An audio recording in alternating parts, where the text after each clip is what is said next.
E eu falo agora com o analista de inteligência de mercado de petróleo da Stonex, o Bruno Cordeiro. Bruno, muito obrigado pela sua participação no Dia a Dia Rural e seja bem-vindo aqui.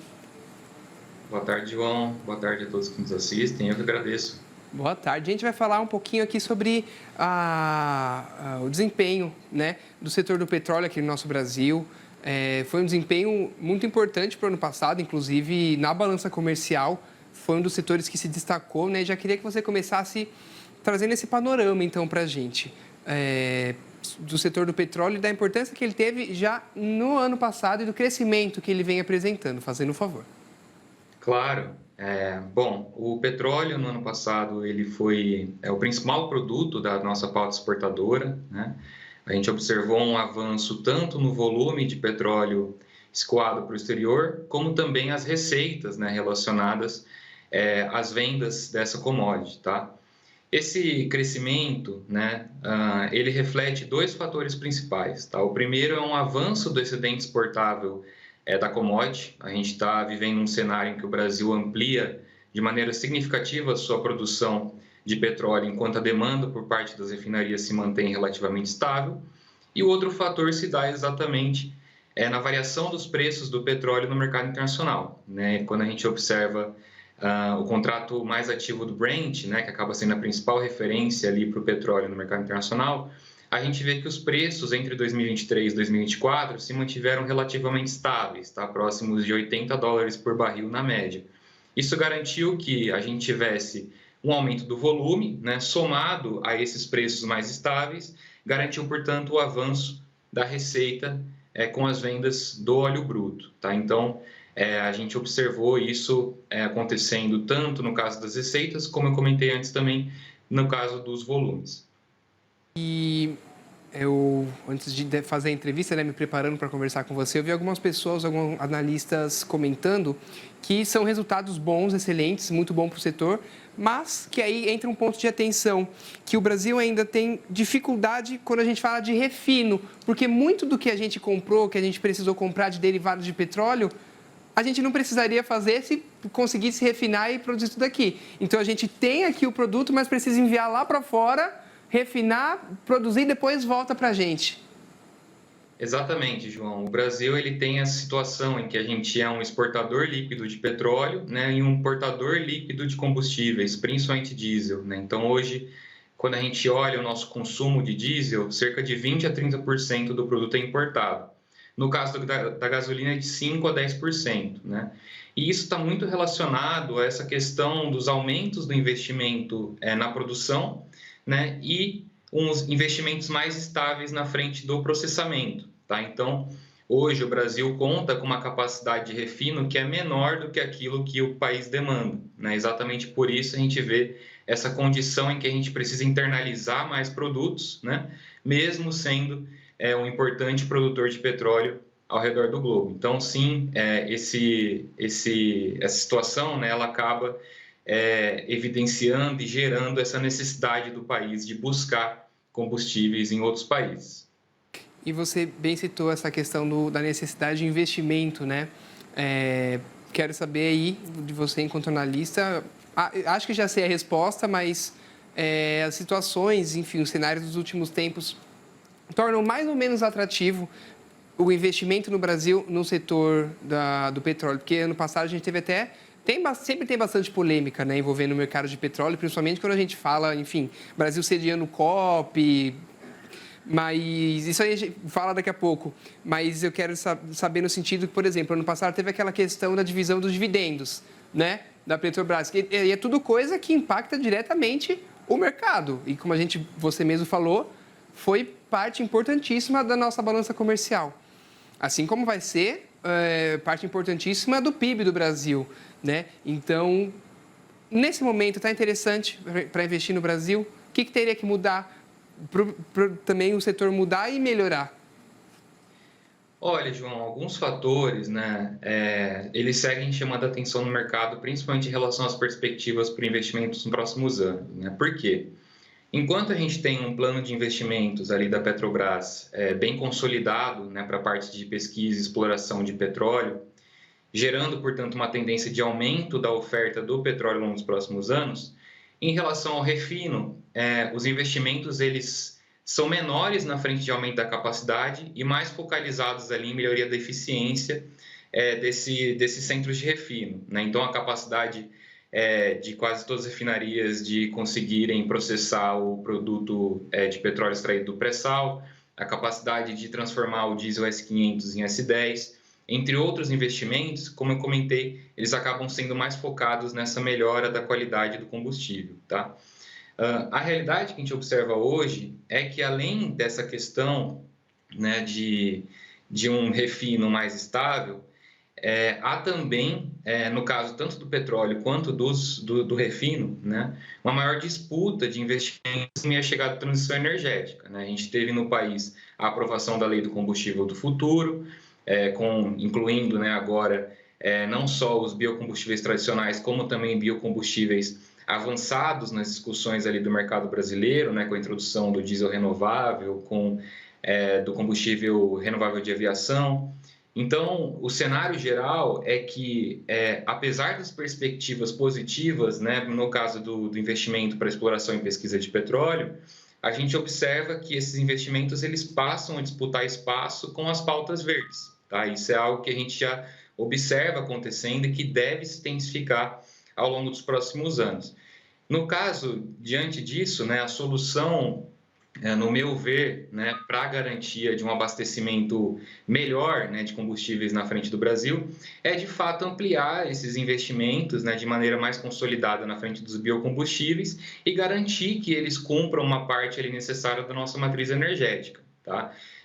Exatamente pelas discussões que você mesmo comentou, com a chegada da COP no país, com esse avanço dos biocombustíveis e da pauta de biocombustíveis no Brasil, e pelo potencial brasileiro, né, na frente da produção, tanto do etanol através da cana-de-açúcar e do milho, como do biodiesel através de óleos vegetais, a gente tem a oportunidade de conseguir avançar, né, nessas frentes em meio a investimentos mais consolidados.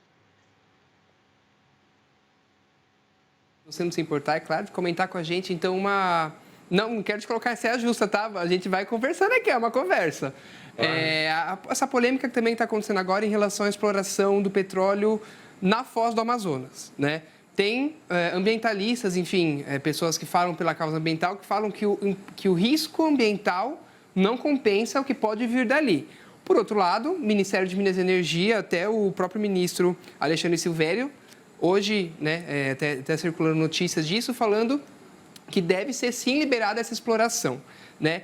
Porque o que acontece? Ele fala que não iria contra os objetivos da COP, do Brasil para descarbonizar a nossa economia, porque o Brasil já é sim referência em produção de combustível verde, de biocombustível e de transição energética, mas enquanto tem mercado, justifica a exploração.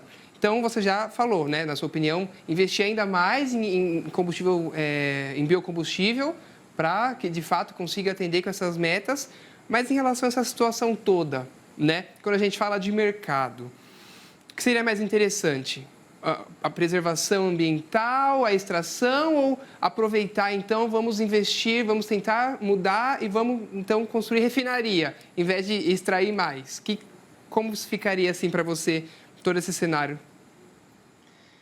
Então, João, essa discussão, né, sobre transição energética, como você mesmo comentou, ela começa a se acelerar, né, a nível global, tá?